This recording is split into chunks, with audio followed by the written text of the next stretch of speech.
ये प्रचारक की साधना होती है, उसका साध्य भी होता है। हम जब भी कभी कदम उठाते हैं तो कुछ पाने की अपेक्षा करते हैं, लेकिन एक प्रेमी के हृदय का भाव क्या होता है? वो स्वामी राम की वाणी से व्यक्त होता है कि इश्क एक तरफा में यूं मसरूर हो जाऊंगा मैं, राम तुम होगे क्षमा काफूर हो जाऊंगा मैं तुम्हें देखूं तो देखूं तुम न मुझको देखना, तूने गर देखा मुझे मशहूर हो जाऊंगा मैं तुम्हें चाहूं तो चाहूं तुम न मुझको चाहना, तूने गर चाहा मुझे मगरूर हो जाऊंगा मैं अगर मांगू कभी तो कुछ ना देना तुम मुझे, वरना फिर प्रेमी नहीं मजदूर हो जाऊं। जो बोझ ढोके मुआवजा चाहता है वो समर्पित नहीं होता, वो मजदूर होता है। जिसने यश चाहा, जिसने प्रतिष्ठा चाहिए, जिसने लोक मान्यता चाहिए, उसका समर्पण अधूरा होता है। लेकिन मां भारती को अखंडता के सिंहासन पर विराजमान करने का स्वप्न साकार करने के लिए अपने को होम करने वाला प्रचारक चाहता है क्या कुछ? लेकिन जो मिलता है वो तो अनिर्वचनीय है, उसको तो वाणी से व्यक्त ही नहीं किया जा सकता। वो तो हृदयों का अनुभूत विषय है कि चारों तरफ से भगवत्ता उस पर बरसती है।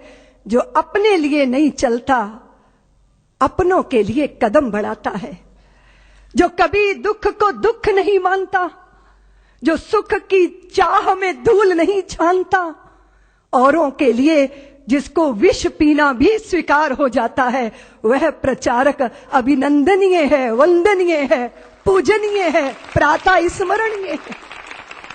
रात दिन अहिर्निश मां भारती के चरणों में अपने आप को तपाना, गलाना।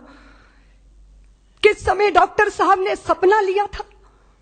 सारे देश के अंदर आग लगी थी, ब्रिटिश सत्ता के विरुद्ध एक वातावरण बना था, बलिदानों की गंगा मानो बह गई थी भारत के अंदर, विदेशियों की चूल्हे हिलने लगी। बस एक प्रहार और बाकी था कि सारे सपने साकार हो जाते। लेकिन उसी समय विधर्मी ने, उसी समय देश के शत्रु ने देश के अंदर सांप्रदायिकता का विष बोया, वैमनस्यता के भावों को पैदा किया, छुआछूत की प्रबल भावनाएं देश के अंदर जागी, और वह सारी शक्तियां जो संगठित होकर गुलामी की जंजीरों को तोड़ने के लिए अवध दिखाई देती थी, वो बिखरना प्रारंभ हो गई। ऐसे ही समय में जब वैमनस्यता सिर चढ़कर बोल रही थी, जब कट्टरता नंगा नर्तन कर रही थी, उस समय डॉक्टर हेडगेवार 4 स्वयं सेवकों को लेकर राष्ट्रीय स्वयं सेवक संघ की संस्थापना करते। जब अपने ही कुएं पे पानी लेने आते थे और अपना ही भाई दुत्कार कर भगा देता था कि तू अछूत है, मेरे कुएं का पानी पिएगा तो सब अपवित्र हो जाएगा, और वो प्यास से तड़पते हुए अपने ही भाई को देखना, लेकिन निष्ठुरता का लबादा ओढ़े रहना, वो तिल तिल करके मरने वाले प्यासे को देखकर उस पीड़ा में से, उस वेदना में से राष्ट्रीय स्वयं सेवक संघ का निर्माण हुआ, जन्म हुआ। लोग कहते हैं प्रेरणा, प्रेरणा नहीं अपितु वेदना में से संघ का जन्म हुआ।